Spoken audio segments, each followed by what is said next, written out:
கடவுள் அருள் டிவி நேயர்களுக்கு அஸ்ட்ரோகே செய்யுங்காரின் பணிவான நமஸ்காரங்கள். பராபவ வருஷம் ஆவணி மாதம் 18/8/2026 17/9/2026 வரலாம் உண்டான 31 நாட்கள். இந்த ஆவணி மாதம் அப்படின்னு சொல்கிறது தட்சிணாயனத்தில் வருது. ஆவணி மாதத்தில் திருமணங்கள் எல்லாமே இல்லற வாழ்க்கைக்கு உண்டான எல்லா விதமான லௌகீக வாழ்க்கைக்கு உண்டான உலக இயலுக்கு உண்டான எல்லா விஷயங்களும் நடக்கக்கூடிய ஆரம்பிக்கக்கூடிய விஷயமாக சொல்ல போகிறது. முதல்ல காலபுருஷ தத்துவத்தின் 3வது ராசியான அதாவது மிதுன ராசியில் செவ்வாய் இருக்கார். குருவும் புதனும் கடகத்தில் இருக்கார். குரு உச்சம் பெற்று இருக்கார். கடகத்தில் இருக்கக்கூடிய குரு உச்சம் பெற்று இருக்கார்.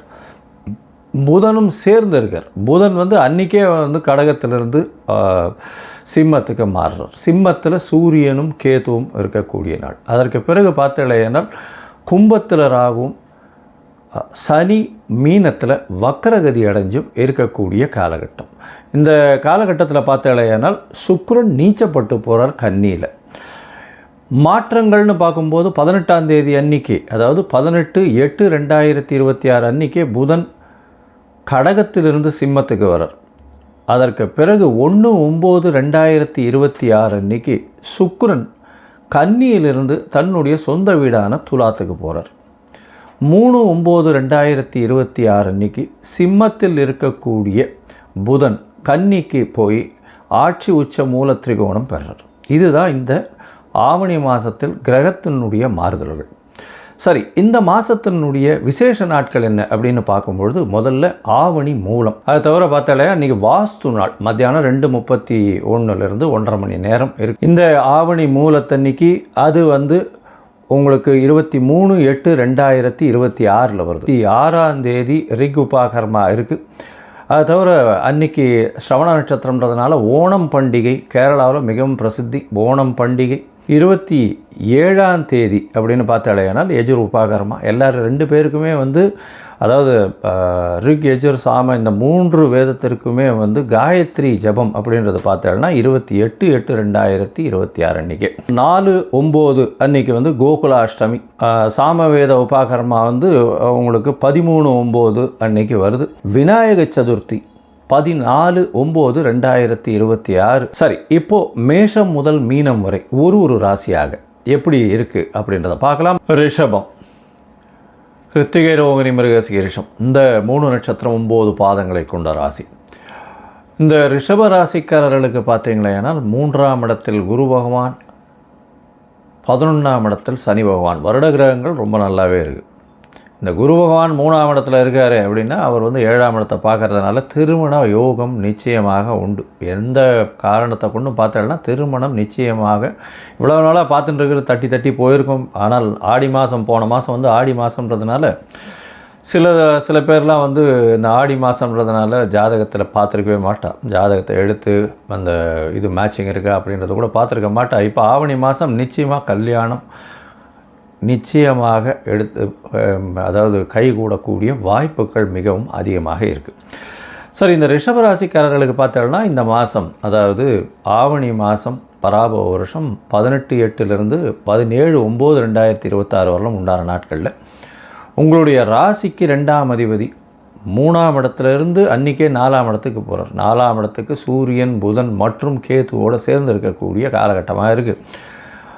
இந்த காலகட்டத்தில் படிக்கக்கூடிய மாணவர்களுக்கு நல்ல ஒரு ஏற்றம் இருக்கும். இருந்தாலும் சிறு மனக்குழப்பங்கள் அதிகமாக வரும். மறதி அதிகமாக வரக்கூடிய வாய்ப்பு இருக்கும். விநாயகர் கோவிலில் போய் வழிபட்டு வாங்கோ. நிச்சயமாக அருகம்பல் போய் போட்டுட்டு வாங்கோ. அது நல்ல ஒரு ஏற்றத்தை கொடுக்கும். ஏன்னா மறதி கேது இருக்கிறதுனால நிச்சயமாக மறதி அதிகமாக இருக்கக்கூடிய வாய்ப்பு உண்டு. அதனால் எந்த ஒரு விஷயத்தை படித்தீங்கனாலும் கரெக்டாக எக்ஸாம் எழுதும்போது அதை மறக்கக்கூடிய வாய்ப்புகள் உண்டு. அதனால் ஒரு தடவைக்கு 100 தடவை படிக்கிறது ரொம்பவுமே நல்லது. ஒரு தடவைக்கு 10 தடவையாவது படிங்க, ரொம்பவும் நல்லது. 4ஆம் இடத்தில் இருக்கக்கூடிய சூரியன் மற்றும் புதன் இந்த மாதத்தில் உங்களுக்கு 4ஆம் இடத்துல 4ஆம் அதிபதியான சூரியன் ஆட்சி பெற்று போயிருக்கார். இருந்தாலும் கேத்து சம்பந்தம் இருக்குது. அதனால் உங்களுடைய சுகங்கள் கொஞ்சம் குறையக்கூடிய வாய்ப்புகள் நிச்சயமாக உண்டு. வெளியூர் வெளிமாநில ட்ராவல் கொஞ்சம் இருக்கக்கூடிய வாய்ப்புகள் இந்த காலகட்டத்தில் நிச்சயமாக இருக்கும். தாயின் உடல்நிலையில் ஒரு சிறு பின்னடைவு இருக்கக்கூடிய வாய்ப்புகள் இந்த காலகட்டத்தில் இருக்கும். உங்களுடைய ராசிக்கு பார்த்தோம்னா 4ஆம் இடத்துல இருக்கக்கூடிய சூரியன் நல்ல ஒரு ஏற்றத்தை கொடுக்கக்கூடிய வாய்ப்பு. இந்த இதில் பார்த்தீங்கன்னா படிக்கக்கூடிய மாணவர்கள் மாணவர்கள் புதுசாக ஏதாவது கல்வித்துறையில் சாதிக்கக்கூடிய வாய்ப்புகள் இந்த காலகட்டத்தில் நிச்சயமாக இருக்குது. உங்களுடைய ராசிக்கு 5ஆம் இடத்துல சுக்கிரன் நீச்சப்பட்டு போயிருக்கார். அதனால் 6ஆம் அதிபதி 5ஆம் இடத்துல இருக்கிறதும் ராசிநாதன் 5ஆம் இடத்துல நீச்சப்படுறதுனால கொஞ்சம் மனசுக்குள்ளே ஒரு சிறு சிறு பயம் இருக்கும். என்னடா நம்மளுக்கு இப்படி இருக்கே அப்படி இருக்கேன்னு யோசிக்க தோணும். கவலைப்பட தேவையில்லை. 1/9/2026 உங்களுடைய ராசிநாதன் ஆட்சி பெற்று போகிறார் 6ஆம் இடத்துல. அதனால் எந்த ஒரு விஷயத்திலும் போட்டியிலும் நிச்சயமாக நீங்கள் வெற்றி பெறக்கூடிய வாய்ப்புகள் மிகவும் அதிகம். கவலைப்படவே தேவையில்லை.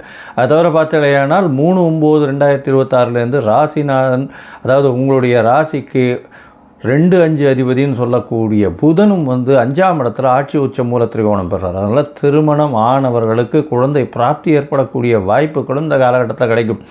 நிச்சயமாக உங்களுடைய பதவி புகழ் அந்தஸ்து கௌரவம்லாம் ஏறக்கூடிய வாய்ப்பு உண்டு. உங்களுடைய தொழிலில் உங்களுடைய வேலையில் மிகப்பெரிய மாறுதல்கள் ஏற்றங்கள் கிடைக்கக்கூடிய வாய்ப்புகள் உண்டு. உங்களுடைய ராசிக்கு பார்த்தீங்கன்னா 5ஆம் இடத்துல புத பகவான் ஒரு 5ஆம் இடத்துல ஆட்சி பெற்ற புதன் மூல திரிகோணத்தில் இருக்கக்கூடிய புதன். அதனால் ஐடி ப்ரொஃபஷனில் இருக்கவங்களுக்கெல்லாம் நல்ல ஒரு ஏற்றம் இருக்கக்கூடிய வாய்ப்பு, வெளிநாடு வெளியூர் சென்று வரக்கூடிய பாக்கியம் இந்த காலகட்டத்தில் நிச்சயமாக கிடைக்கும். அது தவிர உங்களுடைய ராசிக்கு 2ஆம் இடத்துல செவ்வாய் இருக்கார். 12ஆம் அதிபதி 2ஆம் இடத்துல இருக்கிறதுனால செலவுகள் அதிகமாக இருக்கும். போதிய பண வரவு இருக்கக்கூடிய வாய்ப்புகள் உண்டு. இருந்தாலும் பேச்சில் ரொம்ப கட்டுப்பாடாக இருக்கிறது நல்லது. தடித்த பேச்சுக்கள் வரக்கூடிய வாய்ப்புகள் இந்த காலகட்டத்தில் நிச்சயமாக உண்டு. இந்த மாதத்தில் பார்த்தீங்கன்னா 6ஆம் இடத்தில் வரக்கூடிய சுக்கிரன் நீங்கள் எந்த ஒரு போட்டித் தேர்வு எழுதினாலும் அதில் வெற்றி பெறக்கூடிய வாய்ப்புகள் நிச்சயமாக உண்டு. ராசிநாதனே 6ஆம் இடத்துல போய் இருக்கிறது நிச்சயமாகவே விசேஷம்தான், ஒன்றும் பிரச்சனை கிடையாது. புதிய கடன் வாங்கக்கூடிய வாய்ப்புகள் இந்த காலகட்டத்தில் வரும். கடன் மூலியமாக எல்லா விஷயங்களிலும் வெற்றி பெறக்கூடிய வாய்ப்புகளும் வரும். போட்டித் தேர்வில் வெற்றி பெறுவீங்க. புதிய கடன் வாங்கக்கூடிய வாய்ப்புகள் நிச்சயமாக உண்டு.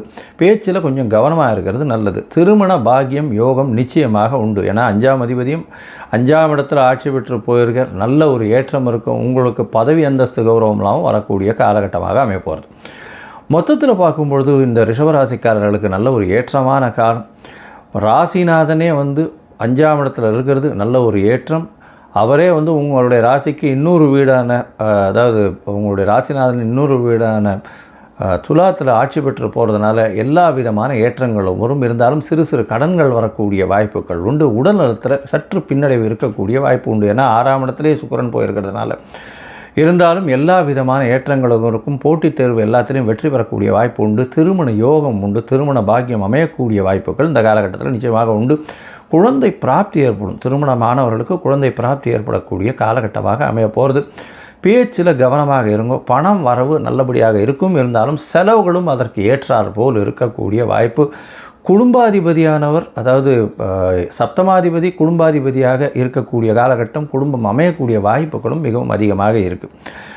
எதிர்பாலினத்தவர் மூலியமாக நல்ல ஒரு ஏற்றம் இருக்கக்கூடிய வாய்ப்புகள் உண்டு. பார்ட்னர்ஷிப் பிஸ்னஸில் திடீர் ஏற்றங்கள் இருக்கக்கூடிய வாய்ப்பு. சொந்த தொழிலில் மிகப்பெரிய மாறுதல்கள் வரக்கூடிய காலகட்டமாக இது அமைய போகிறது. வேலையில் உங்களுக்கு பெரிய ஏற்றம் கிடைக்கும். ப்ரமோஷன் அதெல்லாம் கிடைக்கக்கூடிய வாய்ப்புகள் உண்டு. இந்த காலகட்டத்தில் உங்களுடைய முயற்சிகளை சிறு சிறு நாட்கள் தள்ளி வைக்கிறது நல்லது. அந்த நாட்கள் சந்திராஷ்டம நாட்கள் 22/8, 23/8, அதை தவிர 24/8 இந்த 3 நாட்களும் சந்திராஷ்டம நாட்களாக இருக்குது. இந்த காலகட்டத்தில் புதிய முயற்சி வேண்டாம், வெளியூர் வெளிமாநில பிரயாணம் வேண்டாம்னு சொல்கிறோம். இந்த மாதத்தில் உங்களுடைய தசாபுக்தி அந்தரம் சூக்ஷ்மம் அந்த அளவுக்கு விசேஷம் இல்லைன்னா லக்ஷ்மி நரசிம்மரை போய் வழிபடுங்க. வெள்ளிக்கிழமை இன்னைக்கு லக்ஷ்மி நரசிம்மரை வழிபட்டு வாங்க.